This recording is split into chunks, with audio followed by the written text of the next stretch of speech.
যারা ছিলেন তাদের সহযোগিতা করে আসছেন। 24-এর ছাত্র জনতার গণ অভ্যুত্থানে শহীদ জামালের কন্যা তানিয়া আক্তারের শুভ বিবাহ এবং ঢাকা বিশ্ববিদ্যালয়ে ভর্তির সুযোগ পাওয়া অদম্য মেধাবী শিক্ষার্থী জপেল চাকমাকে মাননীয় প্রধানমন্ত্রী তারেক রহমানের পক্ষ থেকে শুভেচ্ছা উপহার পাঠানো হয়েছে। শুক্রবার সকাল 11টায় চট্টগ্রাম প্রেসক্লাব মিলনায়তনে আমরা বিএনপি পরিবারের উদ্যোগে আয়োজিত এক অনুষ্ঠানে এই উপহার সামগ্রী হস্তান্তর করা হয়। বসুন্ধরা, উত্তরা, বনশ্রী, কুড়িল ও বাড্ডা সহ রাজধানীর বিভিন্ন স্থানে অভিজাত ও অত্যাধুনিক মানের ফ্ল্যাট কেনার এক নির্ভরযোগ্য প্রতিষ্ঠান প্লেজেন্ট প্রপার্টিজ লিমিটেড।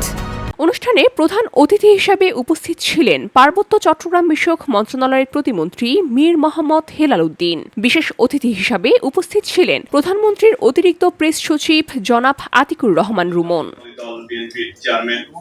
বক্তারা বলেন, 24-এর আন্দোলনে যারা আত্মত্যাগ করেছেন তাদের পরিবারের পাশে থাকা এবং মেধাবী শিক্ষার্থীদের উচ্চশিক্ষায় সহায়তা করা বর্তমান সরকারের অন্যতম অঙ্গীকার। শহীদ জামালের পরিবারের প্রতি সহমর্মিতা জানিয়ে তার কন্যার নতুন জীবনের জন্য শুভকামনা জানিয়েছেন প্রধানমন্ত্রী। একই সঙ্গে জপেল চাকমার মতো মেধাবী তরুণরা যেন আর্থিক সংকটের জন্য পিছিয়ে না পড়ে সেদিকেও প্রধানমন্ত্রী বিশেষ নজর রাখছেন।